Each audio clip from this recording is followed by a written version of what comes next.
Hello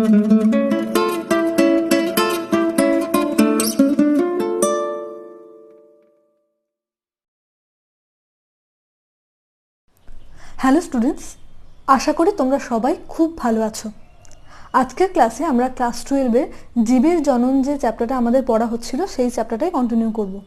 তো এই চ্যাপ্টারটা থেকে আমরা পড়েছিলাম কি যৌন জনন সম্বন্ধে পড়েছি, অযৌন জনন সম্বন্ধে পড়েছি এবং অযৌন জননের যে টাইপসগুলো পড়েছিলাম সেখানে আমরা পড়েছিলাম যে বিভাজন, তারপরে আরও অনেক, যেমন পুনরুৎপাদন, তারপরে খণ্ডীভবন, এই যে বিভিন্ন টাইপসগুলো পড়েছিলাম সেখানে আরেকটা টাইপস পড়েছিলাম যে রেণু উৎপাদন বা স্পোরুলেশন। ঠিক আছে, তো এই রেণুগুলোর যে আবার টাইপসগুলো আছে সেগুলো সম্বন্ধে আজকের ক্লাসে আমরা পড়ব। তো আজকের ক্লাসটা শুরু করা যাক। রেণুর যে টাইপসগুলো অর্থাৎ স্পোরের যে টাইপসগুলো আছে সেখানে কি আছে দেখো। একটা হচ্ছে চলরেণু আর একটা হচ্ছে অচল রেণু অর্থাৎ জুস্পোর অ্যান্ড অ্যাপ্লানোস্পোর। বাংলা নামও আমাদের মনে রাখতে হবে, সাথে সাথে আমাদের এই ইংলিশ টার্মগুলো মনে রাখতে হবে। প্রথমে চলে আসি যে এই চলরেণু কাকে বলা হয়। চলরেণু কাকে বলে দেখো, কোষ প্রাচীর বিহীন একটা কোষের বাইরে যে প্রাচীর থাকে তাকে বলা হয় কোষ প্রাচীর। তো সেই কোষ প্রাচীরটা থাকে না এবং ফ্লাজেলা যুক্ত, এই যে দেখতে পাচ্ছ এগুলো হচ্ছে ফ্লাজেলা, যেটা কোনো একটা কোষকে মুভমেন্টে সাহায্য করে, চলনে সাহায্য করে। তো ফ্লাজেলা যুক্ত যে সমস্ত রেণু চলনে সক্ষম তাদের বলা হয় চলরেণু। চলনে সক্ষম সেজন্য বলা হচ্ছে চলরেণু। ঠিক আছে, এই যে এটা হচ্ছে চলরেণু একটা, তো এটা ক্লামাইডোমোনাসের ক্ষেত্রে দেখতে পাওয়া যায়। এছাড়া আরও অনেক আছে, একটা উদাহরণ শুধু দিলাম, ক্লামাইডোমোনাস।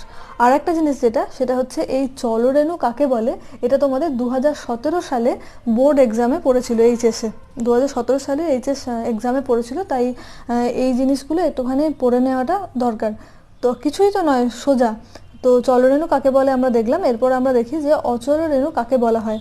চলরেণু মানে যদি চলনে সক্ষম হয় তাহলে এটুকু বোঝা যাচ্ছে যে অচল রেণু মানে হচ্ছে যে চলনে অক্ষম, চলনে সক্ষম নয়। তাহলে চলন যদি না হয়, কি জন্য হবে না? কারণ এখানে আমরা দেখেছিলাম ফ্লাজেলা আছে বলে কোষটা চলন করতে পারছে আর কি, চলনে সক্ষম হচ্ছে। তাহলে এখানে এই ফ্লাজেলাটা থাকে না, সেজন্য এটা চলন ক্ষমতাবিহীন, এবং এই ফ্লাজেলাবিহীন চলন ক্ষমতাবিহীন এই রেণুকে বলা হচ্ছে অচল রেণু। অচল রেণুর উদাহরণ হচ্ছে কনিডিয়া, ক্লামাইডোস্পোর, এগুলো। কনিডিয়া হচ্ছে একটা অচল রেণু, আর হচ্ছে ক্লামাইডোস্পোর যেটা, সেটাও হচ্ছে একটা অচল রেণুর উদাহরণ।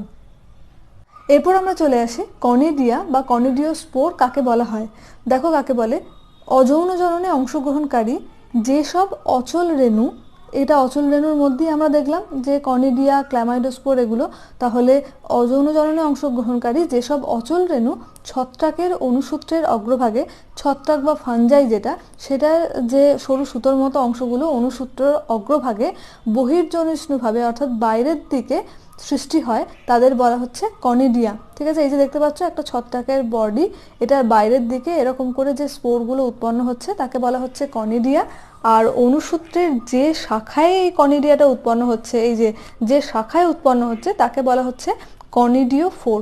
ঠিক আছে, তাহলে ছত্রাকের যে শাখায় এই স্পোরগুলো উৎপন্ন করছে তাকে বলা হচ্ছে কনিডিওফোর, আর যে রেণুগুলো উৎপন্ন হচ্ছে ছত্রাকের অনুসূত্রের অগ্রভাগে, এই যে অগ্রভাগ, এটা অনুসূত্র, এর অগ্রভাগে হচ্ছে এবং বহির্জনিষ্ণুভাবে হচ্ছে, তাদেরকে বলা হচ্ছে কনিডিয়া। দেখতে পাওয়া যায় কোথায়? পেনিসিলিয়াম। এখান থেকে যে কোয়েশ্চেনটা আমাদের 2018 সালে এসেছিল সেটা হচ্ছে কনিডিয়া কোন ধরনের উদ্ভিদের অযৌন জননের একক। ঠিক আছে, কোন ধরনের উদ্ভিদ? ছত্রাক জাতীয় উদ্ভিদ। কোথায় দেখতে পাওয়া যায়? তাহলে পেনিসিলিয়ামে দেখতে পাওয়া যায়। তাহলে এই সালের কোয়েশ্চেনগুলোতে এই জীবের জনন চ্যাপ্টার থেকে যে কোয়েশ্চেনগুলো এসেছে সেগুলো আমি আলোচনা করে দেবো, যাতে তোমাদের এই চ্যাপ্টার থেকে কীরকম কোয়েশ্চেন আসতে পারে তোমাদের পরীক্ষায় সেটা সম্বন্ধে তোমাদের একটা আইডিয়া হয়। ওকে, কনিডিয়া সম্বন্ধে আমরা দেখলাম। এরপর আমরা পড়বো ওইডিয়া সম্বন্ধে।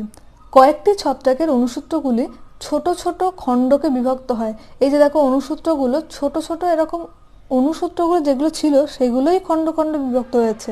আগে কনিডিয়ার ক্ষেত্রে কি দেখলাম যে এই অনুসূত্রগুলোর অগ্রভাগে কিছু স্পোর উৎপন্ন হয়। এখানে দেখছি যে ছত্রাকের অনুসূত্রগুলোই ছোট ছোট খণ্ডকে বিভক্ত হয় এবং অনুসূত্রের প্রত্যেকটি খণ্ড রেণুর মতো কাজ করে।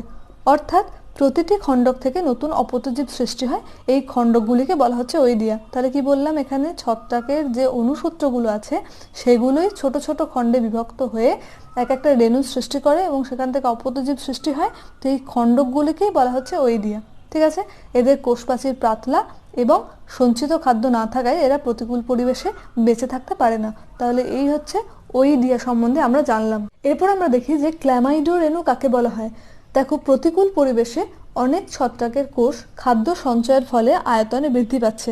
তাহলে একটা ছত্রাকের কোষ যেরকম ছিল সেখানে যদি আরও কিছু এসে সঞ্চিত হয় একটা কোষে, স্বাভাবিকভাবেই সেই কোষটার আয়তন বেড়ে যাবে। সেজন্যই বলেছে যে খাদ্য সঞ্চয়ের ফলে এই কোষটার আয়তনে বৃদ্ধি পায় এবং গোলাকার বা ডিম্বাকার আকৃতি ধারণ করে। দেখো ছবিটা এরকম প্লেন ছিল, সেখানে যদি খাদ্য সঞ্চিত হয় তাহলে এইরকমভাবে আয়তনে বৃদ্ধি পাবে, সেটা গোলাকার বা ডিম্বাকার আকৃতি ধারণ করছে। ঠিক আছে, এটা হচ্ছে ক্লামাইডো রেণুর উদাহরণ এবং এটা কোথায় দেখতে পাওয়া যাচ্ছে, মিউকরের ক্ষেত্রে দেখতে পাওয়া যাচ্ছে। এরপর আমরা চলে আসি অন্তঃরেণু বা এন্ডোস্পোর সম্বন্ধে। তো এটা কাকে বলা হয়, ডিএনএ সহ প্রোটোপ্লাজম কেন্দ্রে ঘনীভূত হওয়ার পর স্থূল প্রাচীর দ্বারা আবৃত হয়ে কোষের ভিতরে যে একটিমাত্র রেণু গঠন করে তাকে বলা হচ্ছে অন্তঃরেণু। দেখতে পাচ্ছ এটা একটা কোষ, এর মধ্যে দেখো এই যে ডিএনএ আছে, ডিএনএ সহ প্রোটোপ্লাজমটা এই কোষটার কেন্দ্রের দিকে ঘনীভূত হচ্ছে।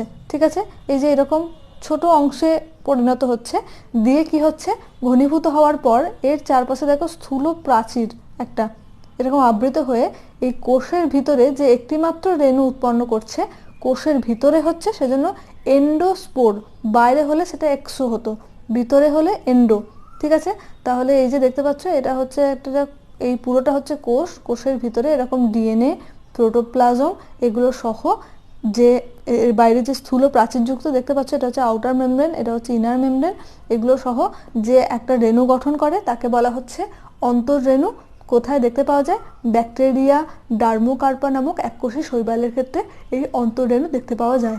একাইনেট কাকে বলে, দেখো যে নীলাভ সবুজ শৈবালে প্রতিকূল অবস্থায় অর্থাৎ শুষ্ক পরিবেশে খাদ্যাভাবের সময় অর্থাৎ খাদ্যের যখন অভাব হবে তখন কোনো কোনো কোষ কি করে, খাদ্য সঞ্চয়ের ফলে লম্বা ও স্থূল প্রাচীর বিশিষ্ট হয়ে যে রেণু গঠন করছে তাকে বলা হচ্ছে একাইনেট। দেখতে পাচ্ছ এই যে এক একটা কোষ, তার মধ্যে এই যে কোষগুলো আছে তার মধ্যে এক একটা কোষ এরকম খাদ্য সঞ্চয়ের ফলে লম্বা এবং স্থূল প্রাচীর বিশিষ্ট।